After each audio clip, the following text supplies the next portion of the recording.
Simple Tales presents The Lifting of Mount Govardhan, an Indian myth. Have you ever wondered what happens when pride becomes more powerful than wisdom? Sometimes we fear the storm because we believe the storm is stronger than us. Sometimes we obey because everyone else is obeying. And sometimes wisdom begins when we dare to ask what truly deserves our gratitude. The ancient storytellers of India told a remarkable story about a young Krishna, a mountain, and a storm powerful enough to challenge an entire village. This is the story of Krishna lifting Mount Govardhan. Long ago, in the peaceful land of Vrindavan, there lived a community of cowherds. Their days were simple. They cared for their cattle. They cultivated their fields. They gathered milk and butter.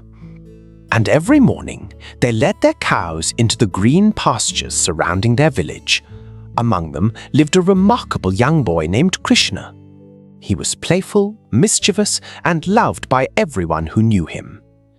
But beneath his playful nature was a wisdom far greater than his years. One year, as the rainy season approached, the people of Vrindavan began preparing for their annual worship of Indra, the mighty god of rain and storms. They gathered grains, they prepared sweets, they decorated their homes, they collected butter and milk as offerings. Everyone knew that Indra controlled the rains, and without rain, their crops would fail and their cattle would suffer. So the villagers believed they had no choice but to honor him. Krishna watched the preparations carefully.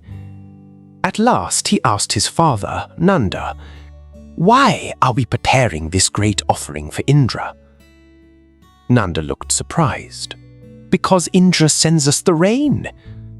Krishna thought for a moment. "Does he?" The villagers gathered around. Krishna continued, "Do the rains alone give us our food?" Nanda shook his head. "Our cattle need the grass." "And where does the grass grow?" "Upon the earth." "And what protects the grass?" "The forests and the mountains." Krishna pointed toward the great green mountain standing beside the village. "Then perhaps we should first be grateful for what we can see." The villagers listened quietly. Krishna explained that the cows gave them milk, the fields gave them grain, the forests gave them wood and fruits, and Mount Govardhan gave them grass, streams, shelter, and fertile soil. Why should we fear a distant power when we can honor the land that sustains our lives every day? Some villagers agreed. Others were uncertain. Nanda looked toward the mountain. Perhaps the boy was right. Perhaps gratitude should begin with the things that gave life directly. So the villagers changed their plans.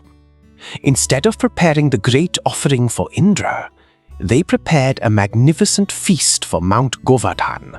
They cooked rice, vegetables, sweets, milk, yogurt, butter, and countless other dishes. They decorated the cows with flowers. They walked around the mountain, singing songs of gratitude. Krishna smiled as he watched them. But far above the clouds, Indra saw what had happened.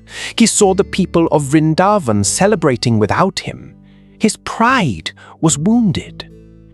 "Who has taught them to ignore me?" the storm clouds gathered. "Let them learn what happens when they forget the power of the gods." Indra summoned the most terrible clouds in the heavens. Thunder rolled across the sky. Darkness swallowed the sunlight. The first drops of rain struck the earth. Then the rain became a torrent. Water poured from the heavens as though the sky itself had broken apart. Lightning split the clouds. Winds tore branches from trees. The peaceful pastures disappeared beneath rising water. Cattle cried in fear. Children clung to their parents. Villagers ran through the flooded streets, searching for shelter. "We have angered Indra. We are lost." The storm grew stronger. Krishna looked across the frightened village. Then he looked toward Mount Govardhan. He knew what he had to do. He walked to the foot of the mountain. The villagers followed, uncertain and terrified. Krishna placed one hand beneath the enormous mountain. Then, as easily as a child might lift a small umbrella, he raised Mount Govardhan into the air. The earth trembled.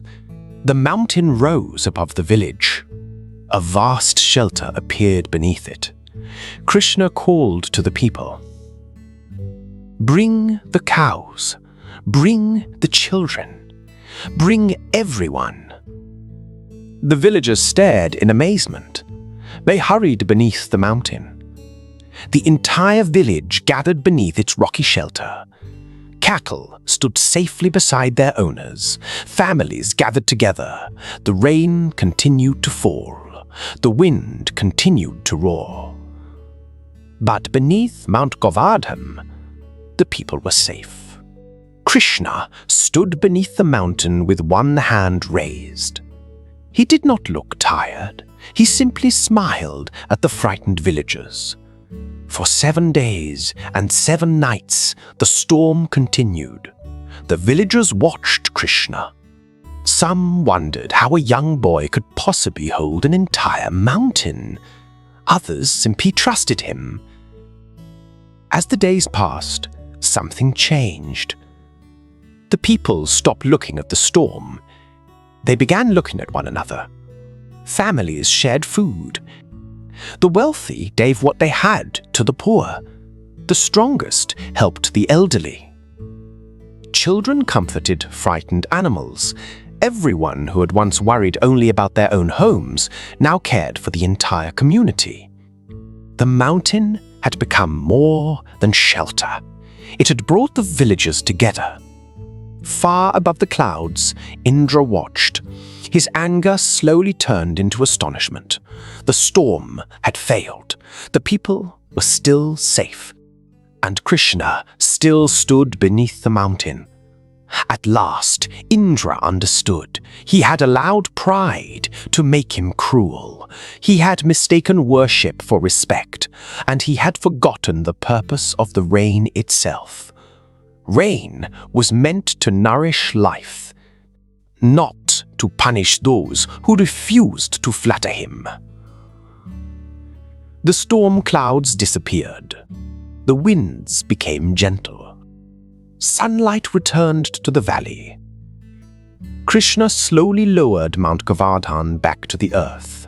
The villagers stepped outside. The fields were wet. The rivers were full. The air smelled of fresh earth. The people of Vrindavan looked at Krishna with wonder. Soon, Indra himself descended from the heavens. He approached Krishna with humility. "I allowed my pride to rule me," he said. "I believed that because I possessed power, everyone must bow before me."